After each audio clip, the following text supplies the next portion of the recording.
పవన్ కళ్యాణ్ గారు లాంటి సభ్యత పద్ధతి ఉన్న మనిషి దగ్గర ఎలక్షన్ చేసినందుకు గర్వంగా ఉన్నాం. ఆయన దగ్గర నుంచి కానీ 2009 జనసేన పార్టీ దగ్గర నుంచి కానీ మాకు ఏ విధమైన ఇబ్బందులు లేవు.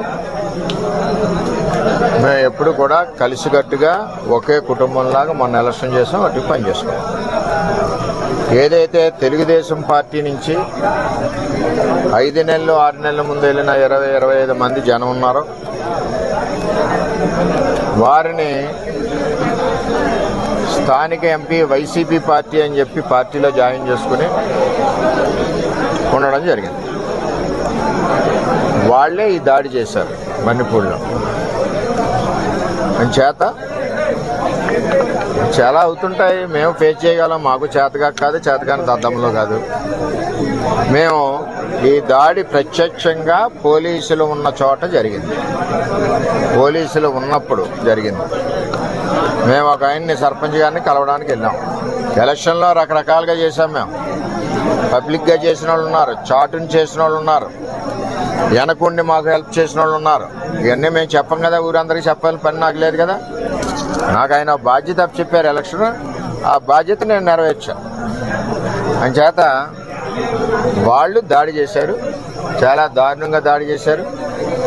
అందులో మా కారులో మండల పార్టీ ప్రెసిడెంట్ గారు ఉన్నారు, ఎక్స్ జెడ్పీటీసీ ప్రసాద్ గారు ఉన్నారు, ఇంకో ఎక్స్ జెడ్పీటీసీ బర్లప్పారావు ఉన్నారు, ఇంకో ఆయన ఎక్స్ ప్రెసిడెంట్ నాగు ఉన్నారు, ఇంకో ఆయన పార్టీ ప్రెసిడెంట్ శివ ఉన్నాడు.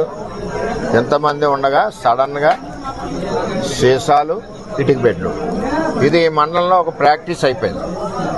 ఇది వరకు సాయి ధర్మతేజ్ గారి మీద కూడా ఇదే దాడి చేశారు. ఆ దాడి చేసినప్పుడు సరైన చర్యలు పోలీస్ యంత్రాంగం తీసుకోలేదు. ఆఖరికి వాళ్ళు వెళ్ళిపోయాక దాడి జరిగిందన్నారు తప్పితే, వాళ్ళు ఉండగా దాడి జరిగి దెబ్బలు తగిలితే వాళ్ళు వెళ్ళిపోయాక దాడి జరిగిందన్నారు. సరే, ఇదంతా కాంట్రవర్సీ ఎందుకని మేము మాట్లాడుకుంటున్నాం. ఇది నన్ను చంపడానికి కుట్ర జరిగింది. అంటే నాకు కూడా ఊళ్ళో కార్యకర్తలు కూడా 150 మంది కూడా ఉన్నారు కాబట్టి ఇవన్నీ సీసం బెంకులు, ఒళ్ళంతా కారులో ఇటుక బెడ్లు, 2-3 గాయాలు, ఇవన్నీ జరిగినాయి. సరే, చూద్దాం ఏమవుతాం. ఇవన్నీ ఇటువంటి పిరికి బంద చర్యలకు భయపడేది ఏమి ఉండదు. వర్మ ఎప్పుడు కూడా 22 ఏళ్ళ నుంచి ఉన్నాడు, ఎప్పుడు కూడా ఇటువంటి వ్యవహారం జరగలేదు. ఈ సంస్కృతి పిఠాపురంలో ఇప్పుడే వచ్చింది. ఇప్పటి వరకు పిఠాపురంలో ఇటువంటి సంస్కృతి లేదు. చట్టం ఉంది కదా.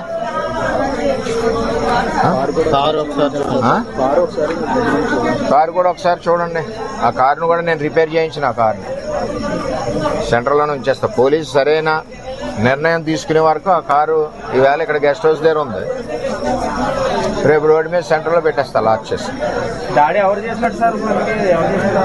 కొత్తగా తెలుగుదేశం పార్టీ నుంచి కొత్తగా వెళ్ళిన జనసేన నాయకులు వన్నిపూడికి సంబంధించి ఇంకా ఉన్నారు.